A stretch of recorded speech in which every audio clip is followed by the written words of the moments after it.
শুরু হয়েছিল অভিষেক বন্দ্যোপাধ্যায়কে দিয়ে। এতদিন তৃণমূল নেতাকর্মীদের উপর ছোড়া হচ্ছিল ডিম।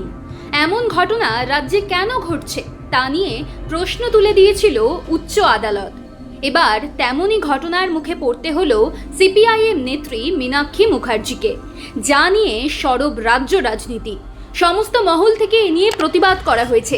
বিজেপিও এই ঘটনার প্রবল নিন্দা করেছে।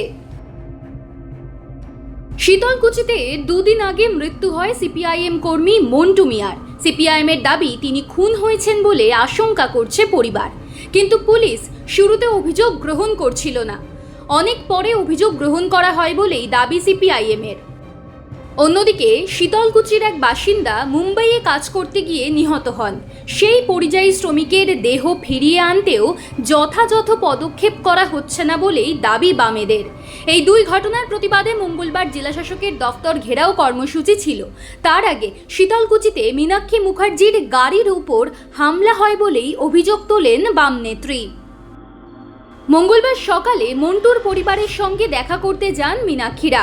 পরে সেখান থেকে শীতলকুচি বাজারের ভিতর দিয়ে ফিরছিল মীনাক্ষীর গাড়ি।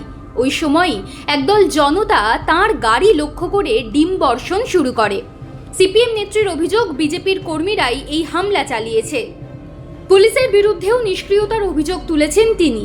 ডিম বর্ষণের সময় গাড়ির ভিতর থেকেই সমাজ মাধ্যমে লাইভ ভিডিও সম্প্রচার করেন মীনাক্ষী। তাতে দেখা গিয়েছে একের পর এক ডিম ছোড়া হচ্ছে তাঁর গাড়ি লক্ষ্য করে। গাড়ির সামনের কাচের উপর এসে পড়ছে সেগুলি।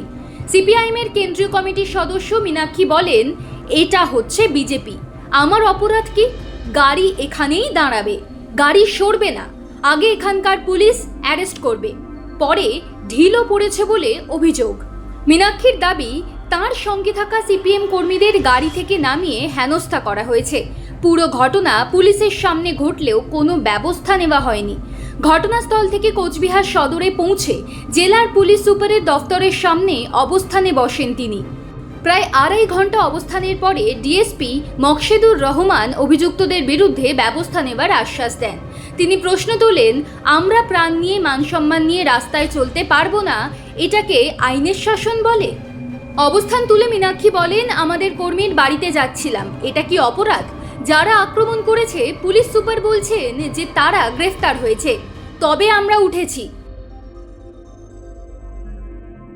আমরাও দেখব আক্রমণ করে এরা কতদিন থাকে। সিপিআইএমের রাজ্য সম্পাদক মোহাম্মদ সেলিমের বক্তব্য, বিরোধীরা যাতে যাতায়াত করতে না পারে তার জন্য নতুন কায়দা। তৃণমূলের সময়ে বন্দুক নিয়ে পাহারা দিত, এখন অন্য পন্থা নিচ্ছে। সিপিআইএম নেত্রী মীনাক্ষী মুখোপাধ্যায়ের গাড়িতে ডিম ছোড়ার ঘটনায় বিজেপির রাজ্য সভাপতি তীব্র নিন্দা করেন। তিনি বলেন, যে বা যাঁরা এই কাজ করেছেন অত্যন্ত ঘৃণ্য কাজ করেছেন। বাংলায় এই ডিম ছোড়ার সংস্কৃতি নেই। এক মহিলা রাজনৈতিক কর্মীর সঙ্গে এই আচরণ কোনোভাবেই সমর্থনযোগ্য নয়।